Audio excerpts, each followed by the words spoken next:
بسم اللہ والحمدللہ والصلاة والسلام علی رسول اللہ۔ مسند احمد بن حنبل میں ایک حدیث ہے، حضرت ابو ہریرہ اس حدیث کے راوی ہیں، بیان کرتے ہیں کہ نبی کریم صلی اللہ علیہ وسلم نے حضرت ثوبان سے فرمایا کہ ثوبان اس وقت تمہارا کیا بنے گا جب دوسری امتوں کے لوگ، دوسری قوموں کے لوگ تم پہ ایسے ٹوٹ پڑیں گے جیسا کہ کھانے کے پیالے پر لوگ ٹوٹ پڑتے ہیں۔ حضرت ثوبان نے عرض کی، میرے ماں باپ آپ پر قربان، کیا اس وقت ہماری تعداد کیا کم ہوگی؟ تو نبی کریم صلی اللہ علیہ وسلم نے فرمایا، نہیں، اس وقت تم کثرت سے ہوگے، تمہاری تعداد زیادہ ہوگی، لیکن تمہارے دل میں وہن ڈال دیا جائے گا۔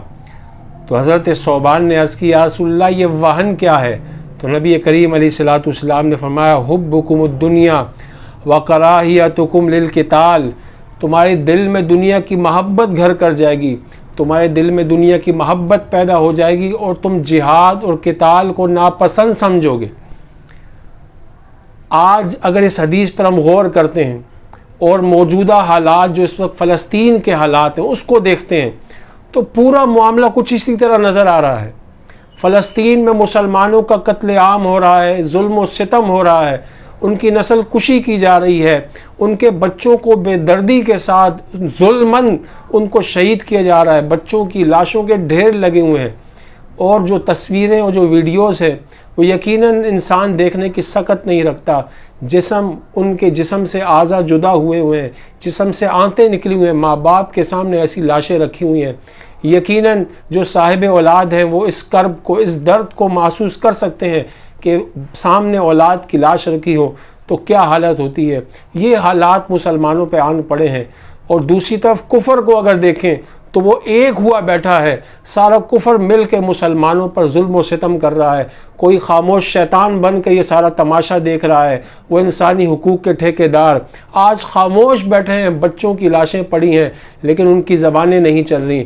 امریکہ وہ باقاعدہ عملی طور پر اسرائیل کے ساتھ مل کر مسلمانوں پہ ظلم و ستم کر رہا ہے اور اپنی فوج بھیج رہا ہے، اپنی پاور دے رہا ہے، اور معاذ اللہ ان مسلمان بچوں پر ظلم و ستم کیا جا رہا ہے، ان مسلمان ماؤں بہنوں کا قتل عام ہو رہا ہے۔ ان حالات کے باوجود اور غیر مسلموں کے اتنے ظلم و ستم کے باوجود دوسری طرف مسلمان حکمران دنیا کی محبت میں مست، اس حدیث پاک پہ غور کریں اور اس وقت موجودہ حکمرانوں کو دیکھیں، دنیا کی محبت میں مست ہو کر مسلمانوں کے لیے آواز نہیں اٹھا رہے، بلکہ خاموش گونگے شیطان بنے بیٹھے ہیں۔ کسی کو مال روک رہا ہے، کسی کو اس کا گھر بار روک رہا ہے، کسی کو ملک کے معاملات روک رہے ہیں، کسی کو تجارت روک رہی ہے، کسی کو کیا روک رہا ہے، وہ بچوں کو کٹتا ہوا، مرتا ہوا اور ملبے تلے دبا ہوا دیکھ کر بالکل خاموش بیٹھے ہیں، گونگے شیطان بنے بیٹھے ہیں۔ اور یہ مسلمان کہلانے والے حکمران آج بچوں کی اموات دیکھ کر، ان کی مسلمانوں کی شہادتیں دیکھ کر خاموش ہیں۔ کیسے مسلمان ہیں؟ جبکہ نبی کریم علیہ السلام نے فرمایا تھا مسلمان کی شان تو یہ ہے، مسلمان آپس میں محبت کرنے والے ہوتے ہیں، آپس میں ایک دوسرے سے رحم دلی کا تعلق رکھنے والے ہوتے ہیں۔ ان کی مثال تو جسد واحد کی طرح ہے، اگر جسم کے ایک حصے کو تکلیف ہوتی ہے دوسرا حصہ بھی اس سے متاثر ہوتا ہے۔ لیکن یہ کیسے مسلمان ہیں؟ ان کو اس بات کا شعور ہی نہیں کہ مسلمانوں پہ کیا گزر رہی ہے، ان پر کیسا مشکل وقت آن پڑا ہے۔ وہ اپنے دنیا کے معاملات میں مست ہیں، اپنی تجارت کے معاملات میں مست ہیں، کسی کو کیا چیز روک رہی ہے۔ میں اللہ کا قرآن آپ کو سناتا ہوں۔ اللہ تبارک و تعالیٰ نے قرآن مجید فرقان حمید سورہ توبہ آیت نمبر 24 میں ارشاد فرمایا، قُلْ إِنْ كَانَ آبَاؤُكُمْ وَأَبْنَاؤُكُمْ، اے رسول آپ فرما دیں اگر تمہارے باپ اور تمہارے بیٹے، وَإِخْوَانُكُمْ اور تمہارے بھائی، وَأَزْوَاجُكُمْ اور تمہاری بیویاں، وَعَشِيرَتُكُمْ اور تمہارا خاندان، وَأَمْوَالٌ اقْتَرَفْتُمُوهَا اور تمہارے کمائی کے مال، وَتِجَارَةٌ تَخْشَوْنَ كَسَادَهَا اور وہ تجارت جس کے نقصان کا تمہیں خوف ہے، وَمَسَاكِنُ تَرْضَوْنَهَا اور تمہارے پسندیدہ مکانات۔ یہ تمام چیزیں احب الیکم من اللہ ورسولہ وجہادا فی سبیلہ، فرمایا تمام چیزیں اگر اللہ اور اللہ کے رسول اور اللہ کی راہ میں جہاد کرنے سے زیادہ پیارے ہیں، فتربصوا، تو بس تم انتظار کرو حتی یأتی اللہ بامرہ، یہاں تک کہ اللہ اپنا فیصلہ لے آئے۔ واللہ لا یہدی القوم الفاسقین، اور اللہ نافرمان قوم کو ہدایت نہیں دیتا۔ آج بھی وقت ہے، اس آیت مبارکہ پہ غور کرو، اللہ کے فرمان پہ غور کرو۔ تمہیں تمہارے مال تجارت اور تمہیں یہ چیزیں دنیا کے منافع آج روک رہے ہیں کہ امریکہ ہمارا مال نہ روک دے۔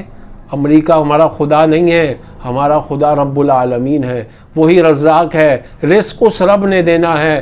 آج مسلمانوں کا قتل عام ہوتا ہوا دیکھ کر تم دفاعی طور پہ بھی جنگ نہیں کر پا رہے، تم اتنے ذلت و رسوائی کا شکار ہو چکے ہو، اتنے بے حس ہو چکے ہو، مسلمانوں کا قتل عام دیکھتے ہوئے بھی تمہاری اسلحہ نہیں اٹھ رہا، تم مسلمانوں کا ساتھ نہیں دے پا رہے، تو ذلت و رسوائی تمہارا مقدر ہو جائے گی۔ اللہ تبارک و تعالیٰ کا عذاب آ جائے گا تم پر، اور پھر تم کہیں کے نہیں رہو گے۔ جب اللہ کی پکڑ ہوتی ہے تو پھر کوئی چھڑا نہیں سکتا۔ ان بطش ربک لشدید، تیرے رب کی پکڑ بڑی سخت ہے۔ ابھی بھی وقت ہے، کھڑے ہو کے مسلمانوں کا ساتھ دے دو اور ان کے مظلوموں کا ساتھ دو، ان ظالموں کا ہاتھ پکڑو، ان ظالموں کا ہاتھ توڑ دو۔ اللہ پاک فلسطین کے مسلمانوں کی خیر فرمائے اور وہاں کے مسلمانوں کو امن و سکون عطا فرمائے۔ آمین یا رب العالمین۔